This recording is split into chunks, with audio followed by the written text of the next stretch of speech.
and your lifestyle.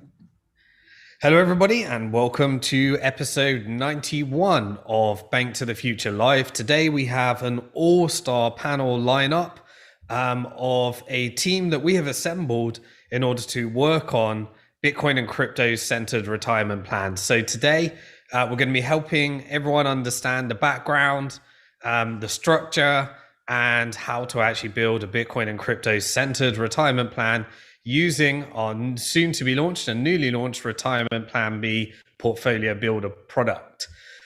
So a little bit of background, and then we'll introduce the panelists, and then we'll dive straight in.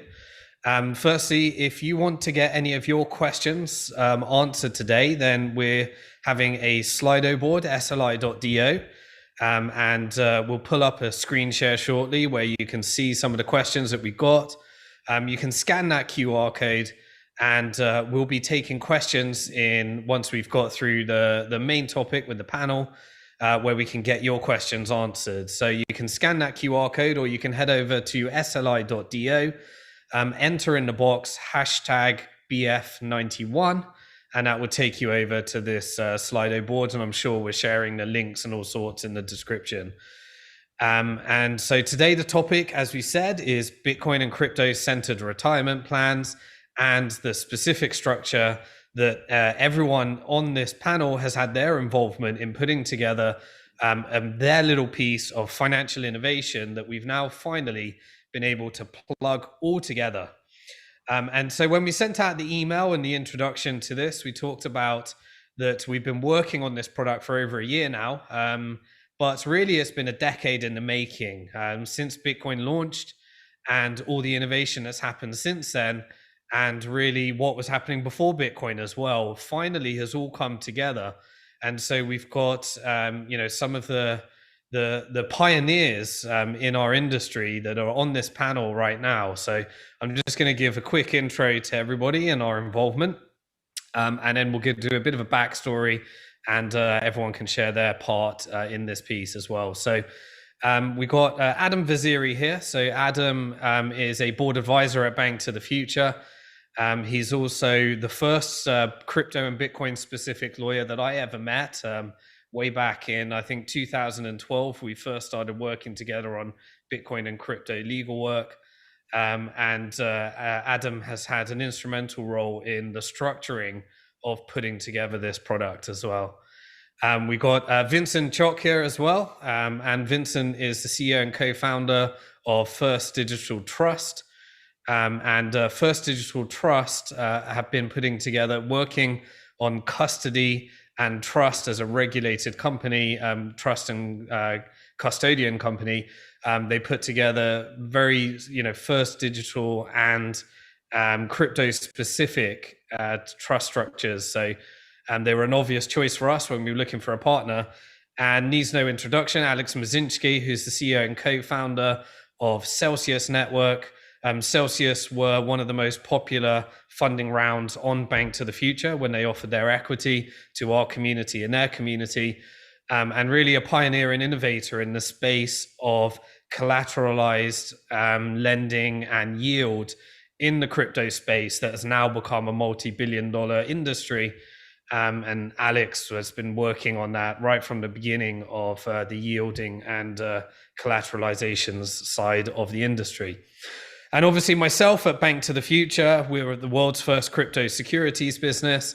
We've been funding companies like Kraken, like Celsius, like Coinbase, BitFinex, BitStamp, over 100 others. And we now have 150,000 investors that have the opportunity to invest almost $1 billion in equity of the largest companies in crypto. Now, we've had a very busy time recently because all of the companies are getting bigger and bigger and bigger and bigger. And really our statistics are doing incredibly well versus venture capital in this industry at the moment. So we're really happy about where the industry is going.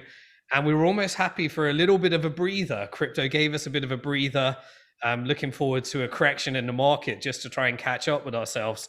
But it looks like crypto doesn't really give us much of a rest. So that brings us to where we are today.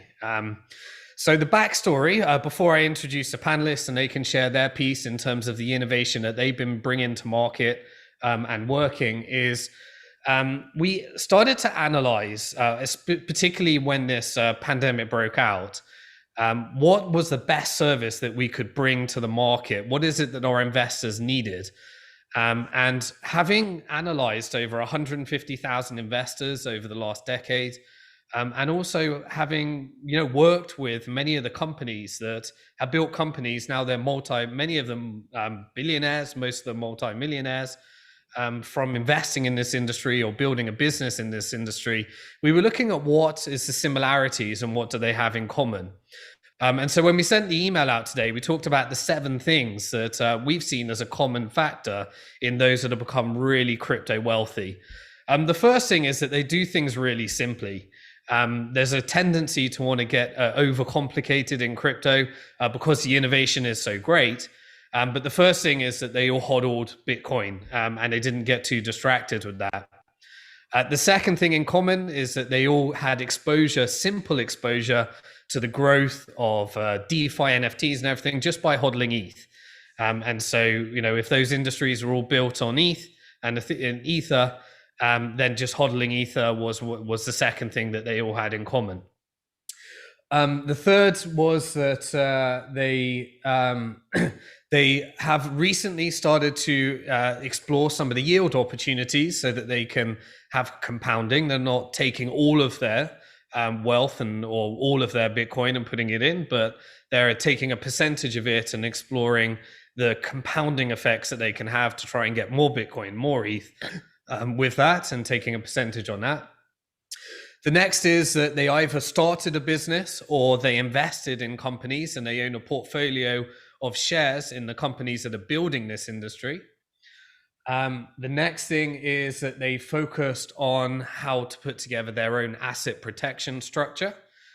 So they really thought about the structuring and how they want to hold their assets and how to put that together. They also got very clear about the tax situation. Obviously, that's evolved. And so having clarity on how to account for these things and how to simplify the tax situation was one of the things that they all had in common. And the final thing, the 7th thing, is that they all bought regularly. So rather than trying to time the markets, while some are more complex and they had trading and algorithm and all sorts of stuff, but the simple ones were that they just regularly bought, dollar cost averaged, and bought all the way, so that when the markets crashed, they benefited from better prices. And when the markets did well, they were riding the market all the way up. And so you can take those 7 simple factors, look at everyone that's crypto wealthy, and the majority of them implemented some of that. They may have got more complex, but the simple things was allowed them to do that. And so when I wanted to build a retirement plan in the industry, we wanted to put together and assemble a team and put together all the parts that could achieve that and make it automated and simple for everybody. And in came Retirement Plan B. So that's where I want to turn over to the panelists right now, and everyone can focus on their respective bits of innovation that they brought to market. And so the first thing really is structuring. And so when you think of a retirement plan, you're normally thinking of a structure, and we wanted to create a structure that would be accessible to the most number of people without having to go, specific into, for example, in the US, you may have, IRAs and 401ks and stuff. We wanted to create a structure that could be owned by, different government issued initiatives and various things globally.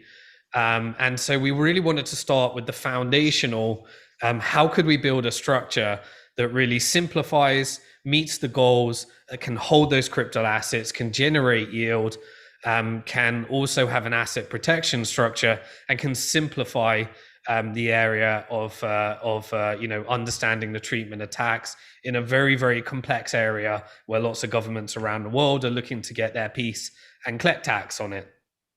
And so that really brings us to, I'll bring Adam in first. around the structure that we chose for the retirement plan B, the goals of how it achieves asset protection and simplification of tax. Obviously, we can't give investment, legal, or tax advice. But in order to put this product together, we did get all of the advice from experts in various jurisdictions. We collated a lot of that information. Now, we can't give the specific advice to you as an individual because everyone's situation is unique.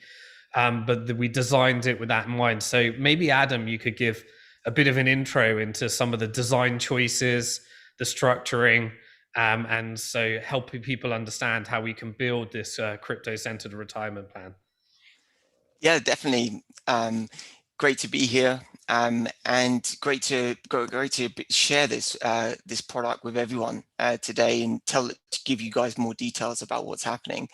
So the first thing when we approach the structure is thinking about simplicity. Crypto is not an easy thing to understand, let alone for someone. I mean, I've been in crypto for a long time. It feels like 10 years. But even for someone that's been in this industry for a long time, it is somewhat complex. Now, the person that you need to speak to if you are becoming wealthy as a result of crypto is your accountant, because your accountant is the one that's going to calculate what tax you'll eventually need to pay, and to work that out for you. So crypto and accountancy is a very complex thing. You're adding layers and layers of complexity. So by holding crypto directly, what the issue is that arises is you have to deal with all of the tax complexity that comes from that, and it's an evolving area. It changes all the time. Tomorrow, the regulator could say, well, we want to treat crypto in this way. I remember back in 2013, I created a website called BitLegal where we tracked how Bitcoin was treated from a tax point of view in all the different countries of the world, and it was changing all the time. So you don't want to have that level of uncertainty when you're trying to plan for the long term. So one of the key things was about making sure that the instrument that people were investing in is something that's really quite easy to understand for accountants. And so the most easiest thing is a company structure. Shares. Shares is the most commonly understood investment instrument in the entire world. And it's been around for centuries, and accountants have no issue understanding that. And the other aspect of it is there's the administration around investing in crypto. One of the key areas is when you invest in crypto and you buy Bitcoin, you have to track what was the purchase price for your Bitcoin. Then that Bitcoin that you bought today and the Bitcoin that you buy tomorrow, you're going to have to track that purchase price for both. If you're looking at it as if it were property, and in certain jurisdictions they treat it as property. So then now you're having to, there's a lot of administration involved with tracking the purchase price and then the disposal price for each one of the Bitcoins, or pooling what the average is in order to work out what the gains are.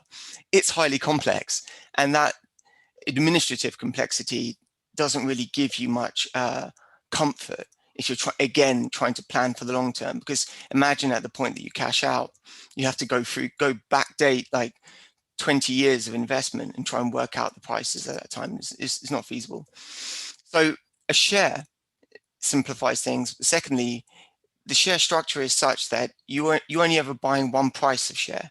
So the price of the share is always the same. The disposal price is different, but the price of the share is always the same. So you don't need to worry about what is the purchase price, because the purchase price is always the same. So it simplifies the administrative component. So that's how we simplify, if you want, the instrument. But then how do we ensure one of the key principles that underpins the whole structure, which is asset protection? Because when you're thinking about a multi-generation retirement plan, you're not thinking about, oh, I'm going to put it in for a couple of months and then withdraw it and put it on my ledger wallet. You're thinking, in 20 years' time, I'm going to write my will, and this is going to go to the next generation, for instance, or I'm going to wait until my retirement plot is big enough for me to dispose the assets. So when you have that in mind, you have to think really deeply about asset protection. And from our point of view, what was really key is to ensure where the counterparty risk is in the structure itself. And so the way that we conceived of it was we developed it's a unique type of company that it only really exists in the Cayman Islands. There are a few other structures around the world, but it's what is called a segregated portfolio company, which means that every single customer effectively has their own legal entity, and therefore they have their own ring-fenced assets. And in Cayman Islands, that portfolio is separate from other portfolios. There's no commingling. All of the assets are separate and recognized under law as such. So that was the other thing. So how do we ensure a real solid, robust structure for asset protection? But then how do we guarantee that the counterparties that interact with that are essentially acting as the custodian for it, recognize that asset separation?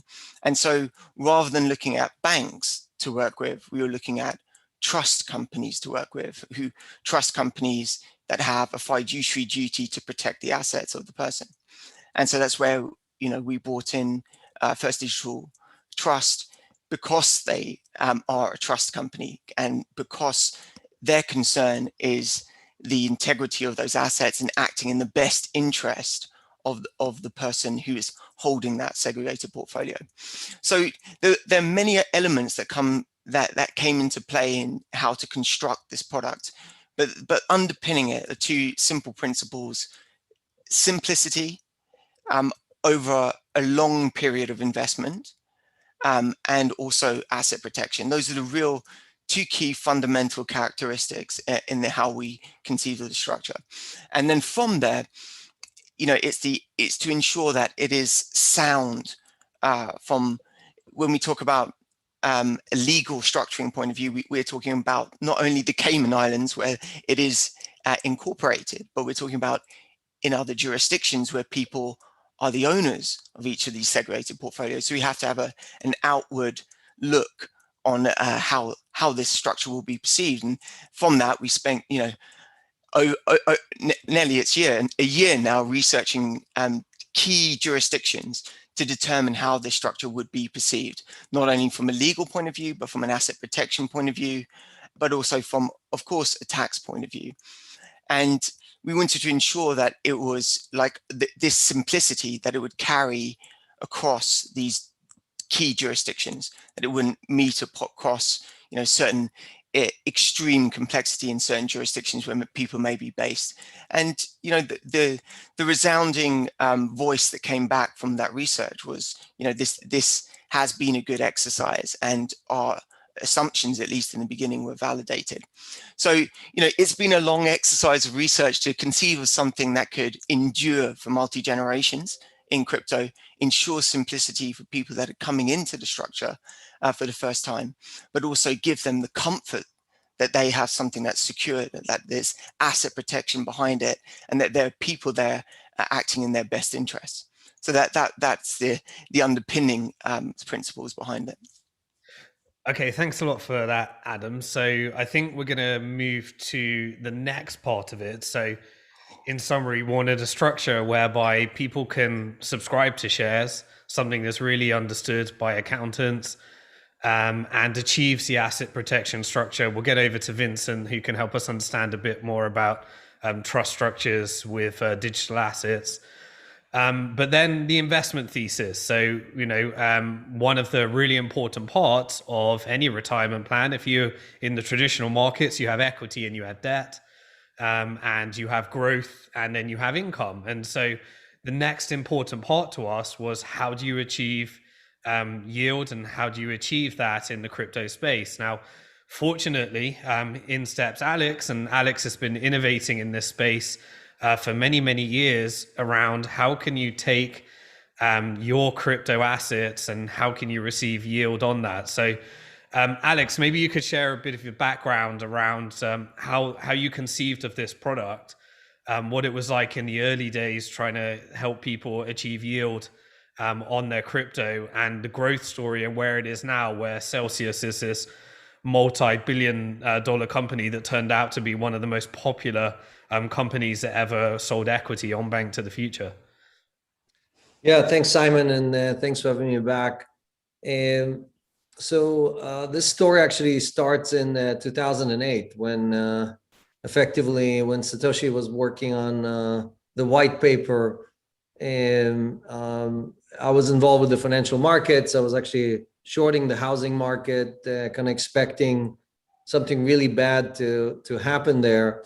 But I definitely did not expect, for example, Lehman Brothers to go out of business. And just a few months after their auditors have announced that they're doing just fine, and the company, even though it had 50-to-1 leverage, basically is bankrupt, and it costs shareholders hundreds of billions of dollars. I think something like $600 billion in total, right? And created the financial crisis. So what we're seeing today is a result of actually 30 years of this cascade of debt creation. We're seeing it started in Japan with they invented the quantitative easing, QE, and unfortunately the rest of the world decided to adopt this crazy idea that central banks can print as much money as possible and nothing bad is going to happen. So between again, all of the leverage in the financial markets and this continuous money printing, our thesis was that rates are going to go down to zero, and effectively none of the traditional yield companies, if you think about insurance companies or retirement plans or anything like that, none of those companies will be able to sustainably deliver yield to their customers. They promised it, but they will not be able to deliver that. So the Fed, the ECB, the Bank of Japan all lowered rates to zero. Some of these rates are negative now. And they basically artificially priced capital not where it really is. If you want to know where capital costs are, go to DeFi and look at the real market borrowers and lenders dictating what the price of money is. And what Celsius is focused on, basically, we were thinking, okay, if Bitcoin is store of value, it solves that problem of store of value. For money printing, what is the next killer app? What is the next big idea? And yield came out as really the main problem that our generation is going to have for the next 30 or 40 years, because this is not something that's going to be solved anytime soon. You can see continuous money printing and debasement all around the world.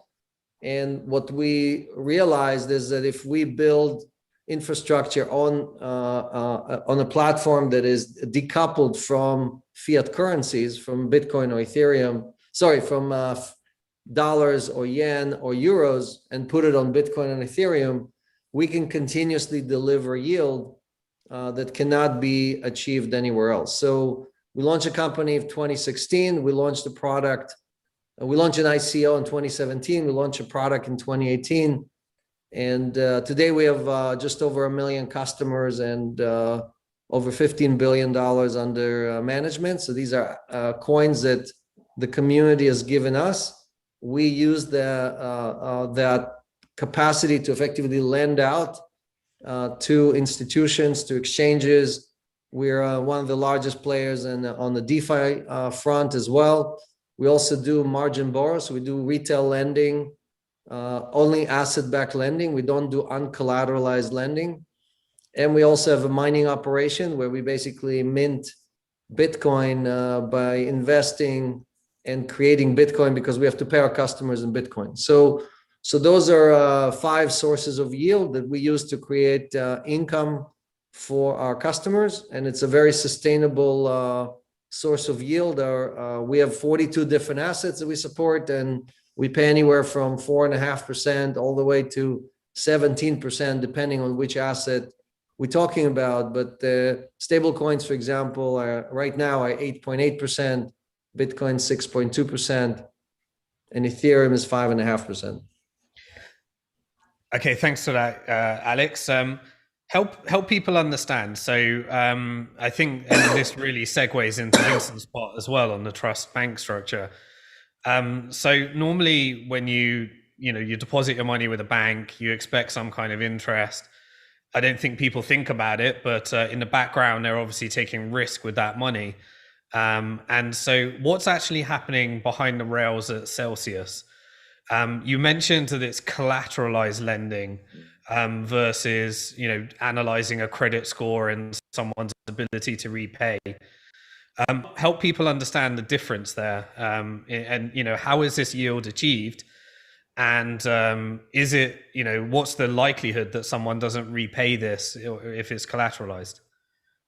Sure. So obviously, there's a huge difference between collateralized and uncollateralized. So uncollateralized, for example, in the United States, there's $2 trillion worth of credit card lending, and all of that is uncollateralized, right? So when the bank or a company issues you a credit card and tells you you have a credit limit of $10,000, they're relying on your income, they're relying on your credit score to pay that back. But if you don't pay it back, they have to go and do collections and everything else. Celsius is not really comfortable to operate in this area because of basically the huge amount of debt that individuals and companies have.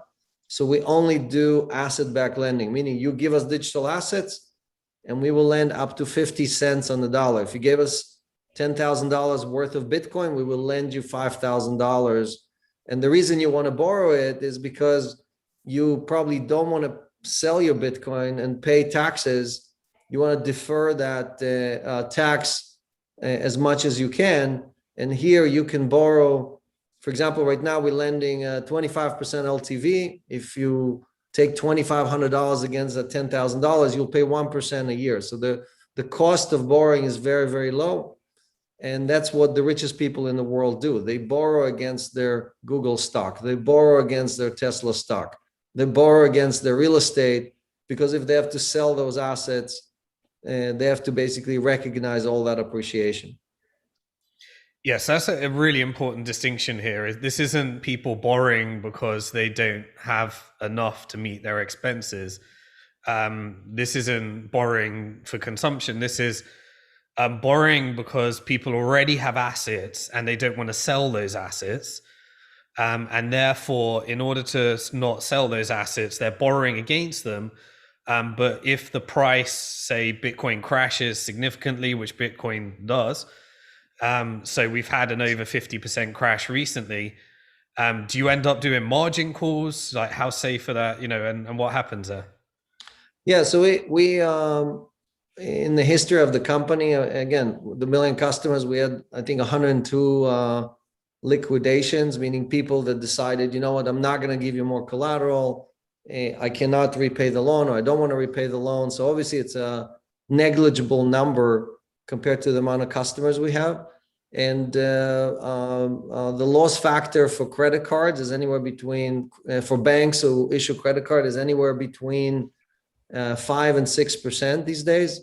And Celsius, we're talking about a fraction of 1%, right? So Celsius has no, we never had any counterparty, institutional counterparty default or walk away from a loan. And so I think it's, again, a much safer platform than traditional banks or traditional insurance companies. Celsius also is we're not a bank. We cannot do fractional reserve. We don't do leverage lending where we can lend 5, 10, 20 times the assets we actually have on hand. So that most of the problems that you see in the financial system is having too much leverage, right? Again, Lehman Brothers had 50-to-1 leverage. So when the markets dropped by 2%, they were effectively declared bankrupt because they couldn't open and stand behind their liabilities, right? So at all times, we are trying to have more assets than liabilities, have more users with funds than loans issued out. And that's really the secret to having a safe and reliable company. Our job is really to pay the maximum yield by taking the least amount of risk. So it's not we're not achieving this yield by taking extraordinary risk, but rather, again, only lending against assets. Okay, so I mean, but just in terms of people understanding the risks, there's obviously a counterparty risk. These have to be locked up safely, and then there's the market volatility risk. So if crypto does end up crashing more than the collateral, then you may be in a situation where you need to call those. So those the two main risks, sir? Right, those are the two main ones, and it's important to understand that the industry, like you said, went through two stress tests, one on May 21st, 2021, and one on March 12 of 2020. In both of those scenarios, the markets have dropped by more than 50% in 24 hours, both for Bitcoin and Ethereum. And again, we had zero counterparty liquidations or defaults, both for loans that we took as well loans we've issued to institutions. We had a very small number of retail, thousands of margin calls, but I'm saying no serious liquidations. Total liquidation for the history of the company on the retail side is less than $200,000. So on a book of business of 15 billion, right? So the key to understand is that again, we went through the stress test. In the crypto space, you cannot rely on the Fed. You cannot go and borrow from the Fed. So all the shenanigans and all the craziness that you're seeing in traditional financial markets, where effectively the Fed shows up if something goes wrong and put a safety net under this or that company, don't exist in crypto. Meaning we have to make sure that our counterparty are solid, that they have strong balance sheet.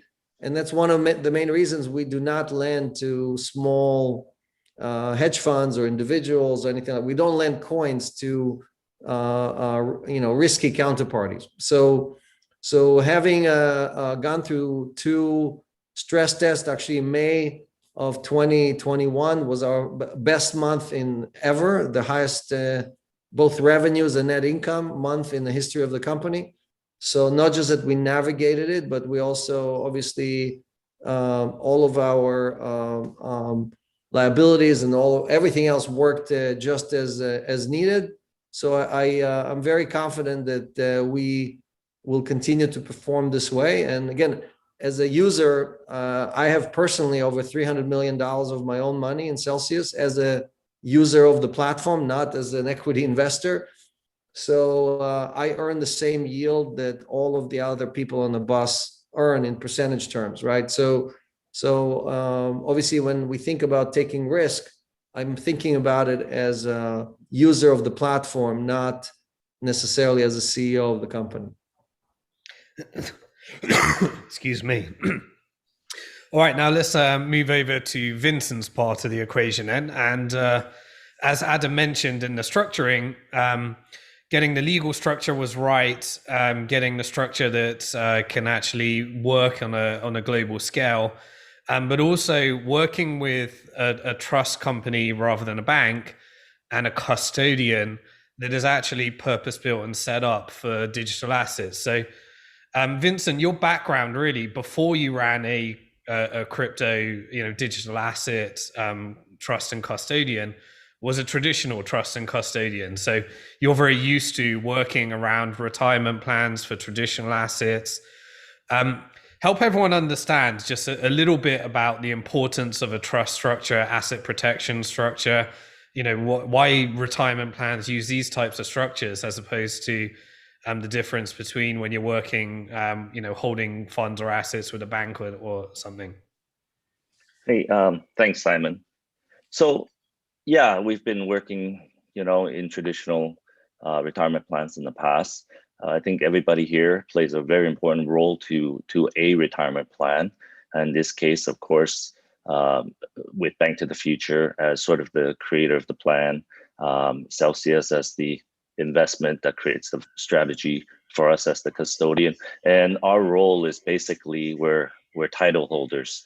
We hold the assets, we protect the assets, we make sure that all the assets are held properly as a qualified custodian.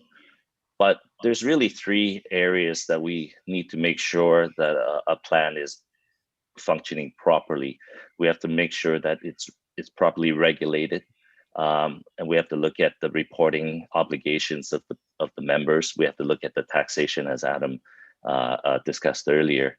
So, it doesn't matter. I mean, we all have a very important role, like I said. If the structure is really well put together, but it invests poorly, it doesn't matter. So, a lot of members are not going to retire with a lot of money in their accounts. So these are things that we look at going forward about especially in crypto, the volatility of the digital asset world. How are the members, what are those permissions are available to them when it comes to strategies that are provided for them to invest. When it comes back, that's where we come in. If the members want to actually retire, draw out their assets, we look at, the countries of their domicile. If they bring those assets back, is there a double tax agreement in place that we need to deal with? We can help them preserve that. Or in some cases, Hong Kong, the tax jurisdiction, the whole retirement plan and our laws here under the trustee ordinance is very favorable, as trust doesn't die here, meaning that it's perpetual. Unlike some countries in Canada, US, you have to wind up your trust after so many years. So your assets can always be deferred on to the next generation as you go. And again, some people may not want to sell their assets and just pass those Bitcoin to their next generation. So everybody, as you said, is very unique. And as a custodian, yes, the simple part is that we do hold assets, but coming down to, there's FATCA for Americans, there's CRS for non-Americans, there's anti-money laundering, KYC, AML that we look at, there's tax, is there a withholding tax? All of these things, we have to work very closely with the likes of lawyers, accountants, where Adam plays a very important part there. Okay, thank you, Vincent. So I think we've got a great panel of experts here now. So I'm going to go through just a little bit more on the product and how it all fits together. Now you understand a little bit about the components, and then we're going to turn over to your questions. So as a reminder, if you joined us slightly late, Azad can pull up. He's going to be pulling out some questions from you to get your questions answered. Head over to the Slido board. You can scan the QR code, or you can use the link in the description, or you can just head over to sli.do. And we've already got more than enough questions there to get through. But you can upvote other people's questions as well if you don't have any of your own questions, and we'll look for the most popular ones as well. So just before we go through that, while Azad has got the screen share as well, if anyone wants to pre-register, we have thousands of people on the pre-registration list waiting to set up their retirement plan, but you can do that at retirementplanb.com/PB. PB stands for Portfolio Builder. It's the Portfolio Builder product. And I'll go a bit more deeper into that as well. And so really, as we mentioned, there's three main components. The first is that everyone that has their retirement plan B and registers for one, they get their own, what Adam talked about earlier, their structure. So their own segregated portfolio, which is legally segregated from other people's assets. And it's structured as like a share that your accountant will be able to understand. And then it makes the treatment of it very easy to understand from the perspective of when you're doing your accounting. So everyone has that. That then comes with a trust custody account as well. And so the assets are held with First Digital Trust, and we've created an automated process where that will actually be created for you through our integration with First Digital Trust. We use First Digital Trust. We moved away from banking at Bnk To The Future. We use First Digital Trust for our client assets at Bnk To The Future when people are using the BnkToTheFuture.com platform. And everybody will have their own. Now, this segregated portfolio structure, just to give a bit of background, we used it at BnkToTheFuture.com really for companies like Celsius. So when Celsius or Kraken or another company that is looking to raise finance, they have a very buoyant community and they want to pull together. So Celsius, I think, we had to close it at about 1,500 investors that invested into the last round. Now, Celsius is not, they have aspirations to go public when they're ready. But if they're still a private company, managing 1,500 different shareholders is only possible because we use this segregated portfolio structure where we create a special company every time, we do a funding round for a company like Celsius. And so we pull together and everyone can own shares in that segregated portfolio, but Celsius only needs to interact with one company. And so for the last decade, we've been, last 5 years, in fact, or 6 years under this structure, we've been putting together segregated portfolios. We've had First Digital Trust as our custodian. So we built a lot of the operational systems in order to support companies like Celsius in pooling together lots of investors. When we were thinking about the design of this product, we were thinking, what if we could give every single investor their own segregated portfolio? And that really tied into the retirement plan B structure.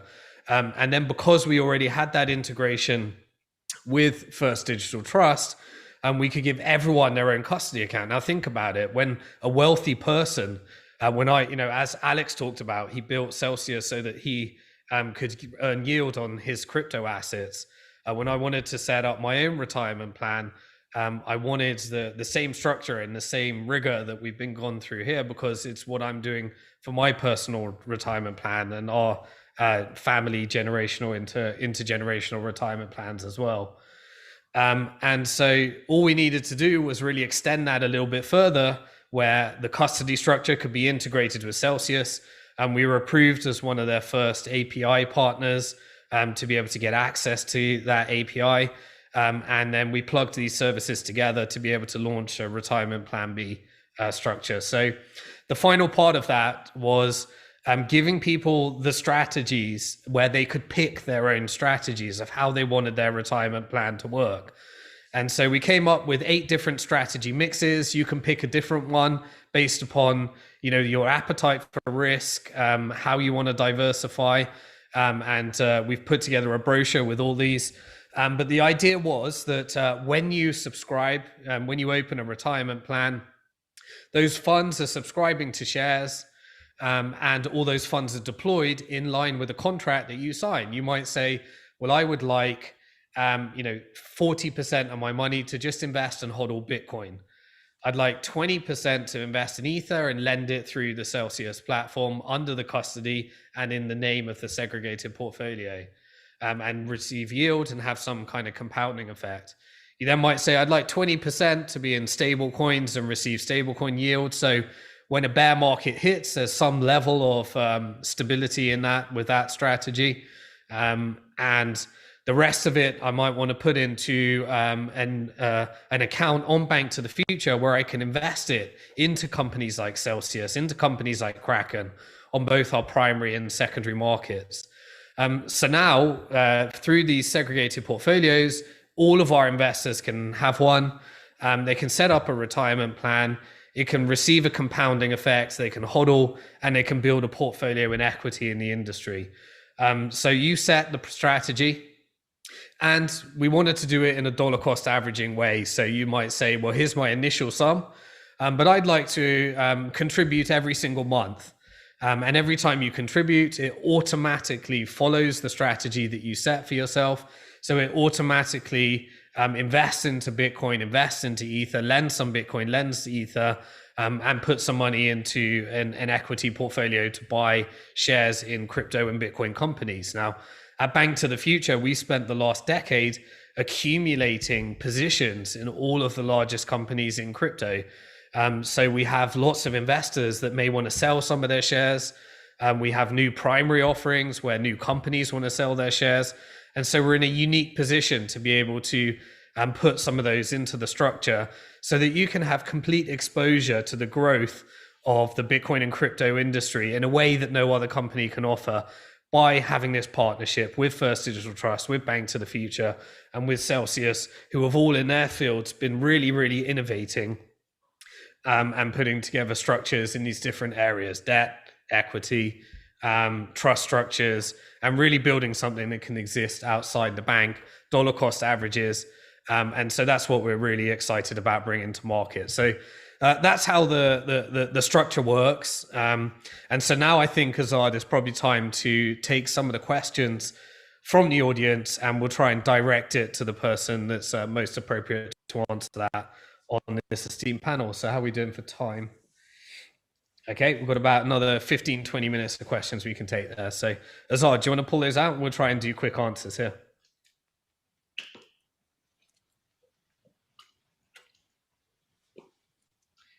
Are you on mute, Azad, or?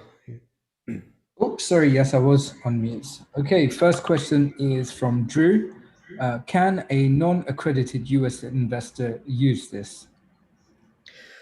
No, so at the moment it's open to accredited investors. This is really dependent upon the permissions of Bank to the Future, because initially in the US we're treating this as a security.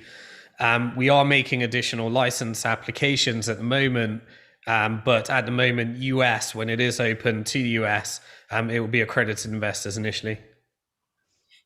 That's not throughout a choice, that's just it goes through our US broker dealer, and that's the structure. But we're constantly in phase one, we'll be doing that, and we'll be looking to expand those what's possible as we grow.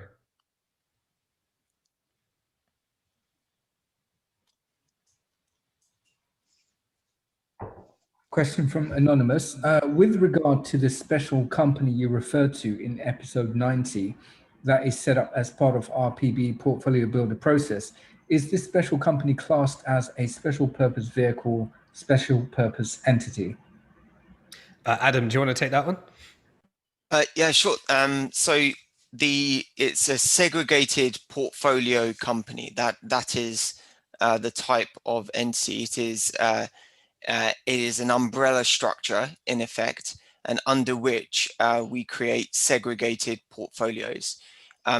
The use of the word special purpose vehicle, SPV, would refer to effectively one of the segregated portfolios that we created, but that's more a generic term. But actually what it is a segregated portfolio company. That's the umbrella structure. And then under which, if you become a customer of Retirement Plan B, then you would get a segregated portfolio, which is effectively a cell within that umbrella. Thank you. Next question. What is the capacity for Retirement Plan B in terms of users, customer numbers? Are you expecting tens, thousands, hundreds, thousands of customers? Please elaborate on plans if possible.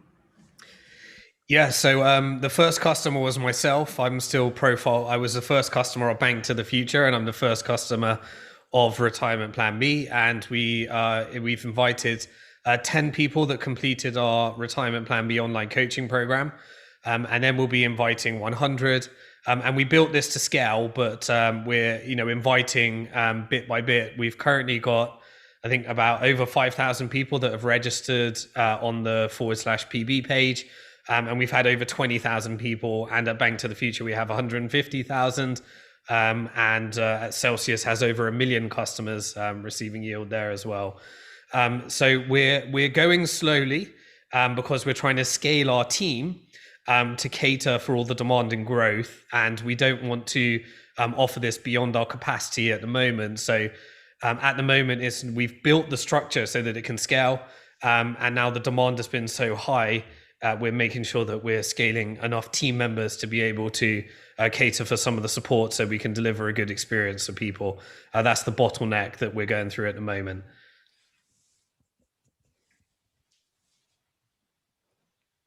Will Retirement Plan be integrated with BFT token? If so, how will this work? Yeah, head over to the BnkToTheFuture.com announcements page. If you go to BnkToTheFuture.com, click on announcements, and we wrote a blog post. It's integrated with the Bank to the Future token. As you build your retirement plan, the more you invest in equity, the more Bank to the Future tokens you receive, and your retirement plan can get priority access to deals. So we have completed that integration.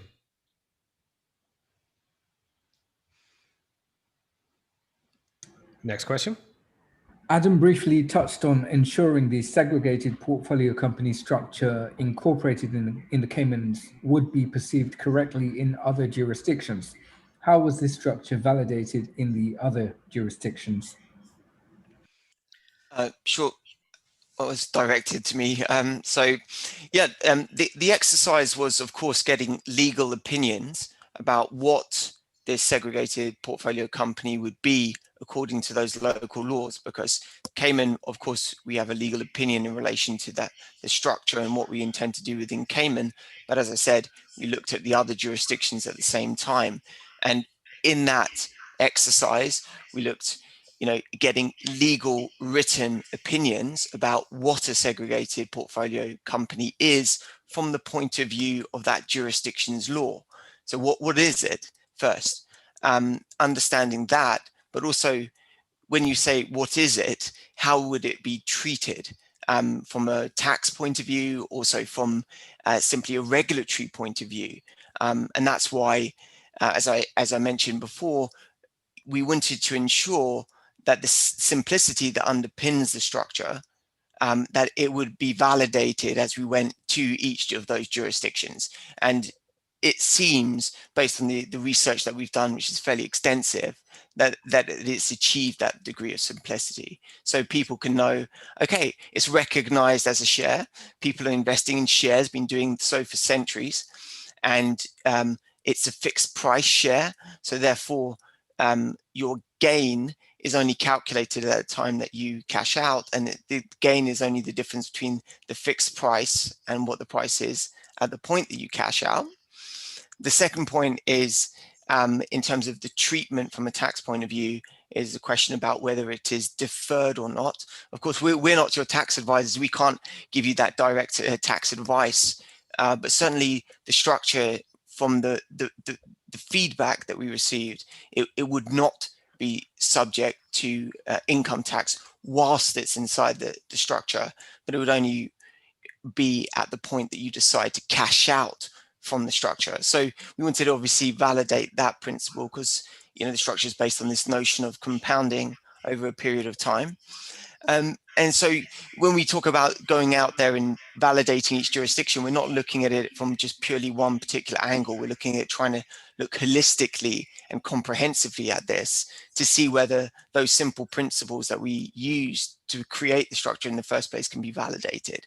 So we've looked at, in particular, the United States in extensive detail from a regulatory point of view, looking at the SEC's perception of it, looking at CFTC's point of view of it, FinCEN's point of view of this, all the letter agencies that you can imagine. In addition, how would it be perceived from the IRS, another free letter agency point of view, and making sure that that was done, and that we engaged separate professionals for that, and then consolidated that advice to ensure that the design was solid. That was in the United States. In the UK, so primarily looking at common law jurisdictions, in the UK we did exactly the same exercise. Not as many three-letter acronyms in the UK, but we worked with some of the most top leading barristers in order to achieve comfort around the structure.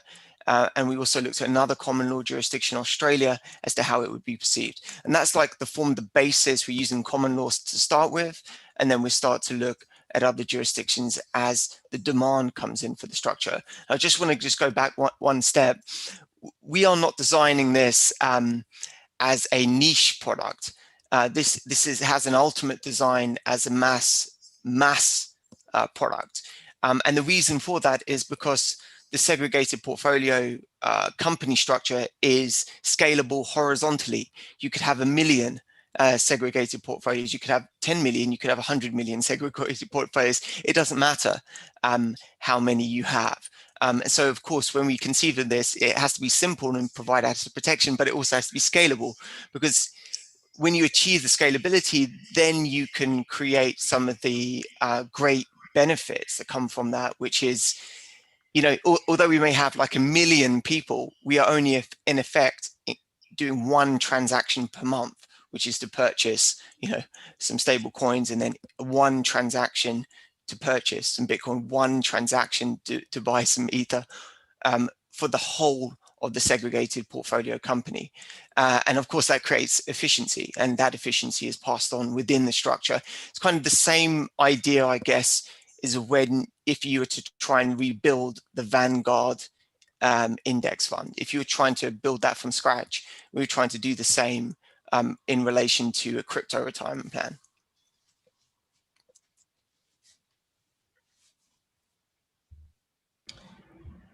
Okay, the next question is, which company will own the retirement plan B product and brand? BF Global, Celsius, or First Digital Trust, or equal split? Which company will provide customer support? Basically, how does this partnership work? Yeah, I'll take that one. So it's a Bank to the Future. It's a Bank to the Future product.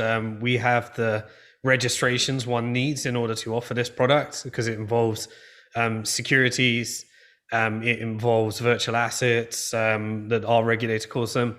And so we've been working on the permissions and relationships to be able to offer this. Then we have a partnership with First Digital Trust and Celsius. So we've signed partnership agreements. Celsius's role is to do what they already do and provide an API for our integration. And then with First Digital Trust, they're providing the ability to scalably create as many custody accounts as we have demands for. And so it is a Bank to the Future product. The relationship is with Bank to the Future in terms of customer support and all those things.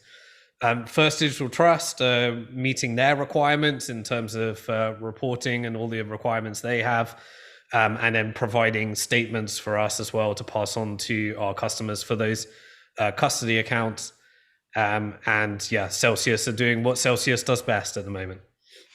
Just to add to that very quickly, the legal entity is BF Portfolio Builder SPC. That's the legal entity. The director is Bank to the Future, and so the contract, when you sign the mandate contract, when you get to that stage, it would be with the Portfolio Builder company.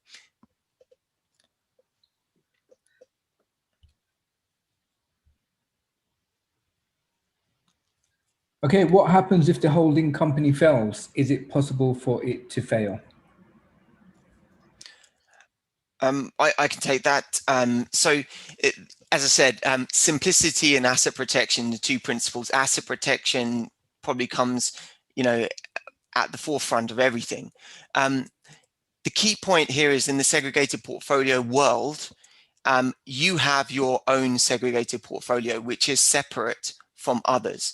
Your assets are not mixed with other assets. Your assets are your assets. And that's recognized under Cayman law. It's not like you have a share, a class, share class. A segregated portfolio is even more robust in terms of it being siloed from other segregated portfolios. It means under Cayman law, it's not even possible to allow for the commingling between these segregated portfolios.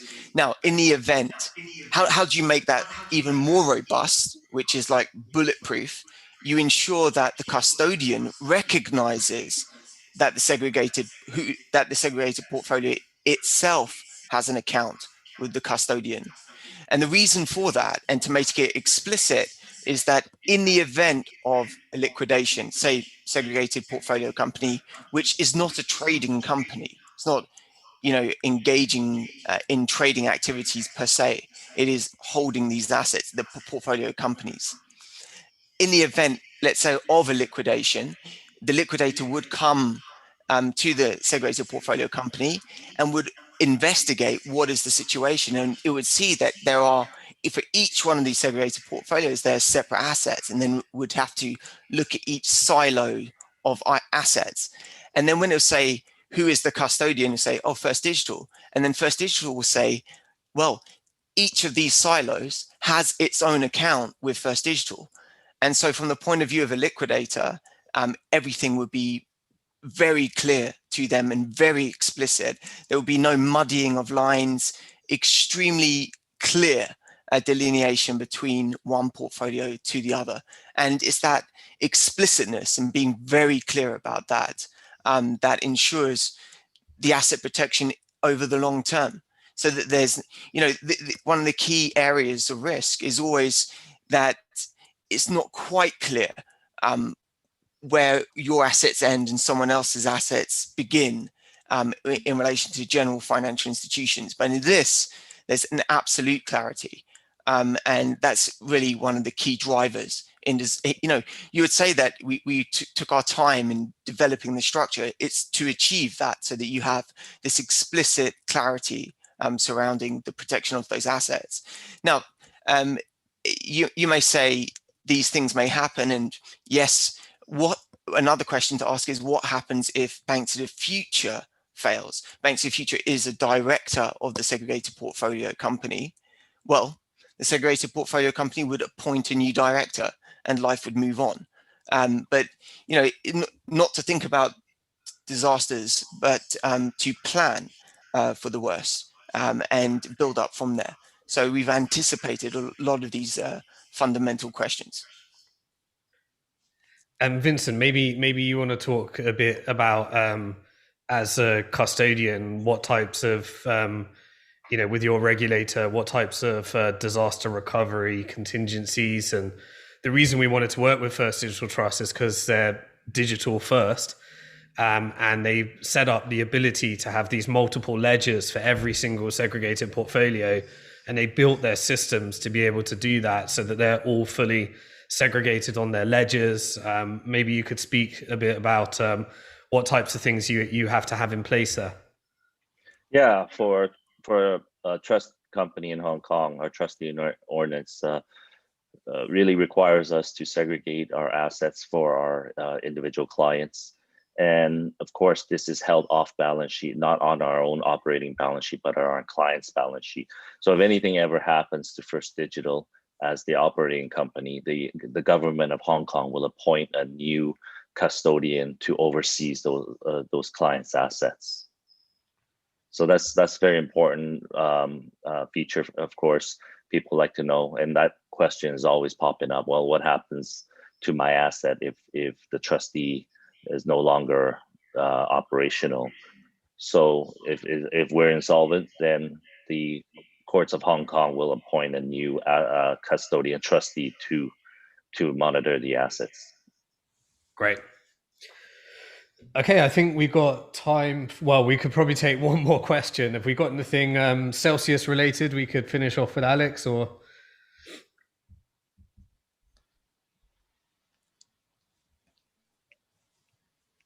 maybe not. I think it's, we're just trying to get the questions, but I think the last question that Vincent answered the question which I was about to actually ask, which is, First Digital Trust are located in Hong Kong. Won't this expose investors' assets held in custody to potential risk from the Chinese government's current negative views on cryptocurrency, example, banning mining and restricting Bitmain? I guess that's towards me.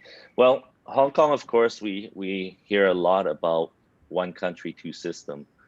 For Hong Kong, as you know, the SFC has put out papers regarding licensing for virtual asset service providers. They are taking a lot of initiatives towards, regulating the cryptocurrency industry, which is a very different view from the Chinese government. And as a custodian based in Hong Kong, and being on the streets, talking to people, our partners, our clients, Hong Kong is still one of the top financial centers in the world. There's a lot of initiatives here towards building, a regulatory platform for crypto companies to operate. So the negative views, of course, that's Chinese government has always been very strong in their views of cryptocurrency, and they've built their own cryptocurrency.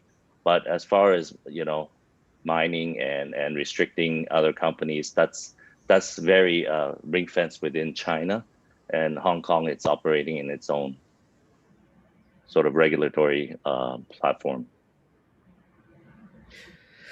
Okay, awesome. So I just want to thank everybody for pushing the barriers in terms of innovation.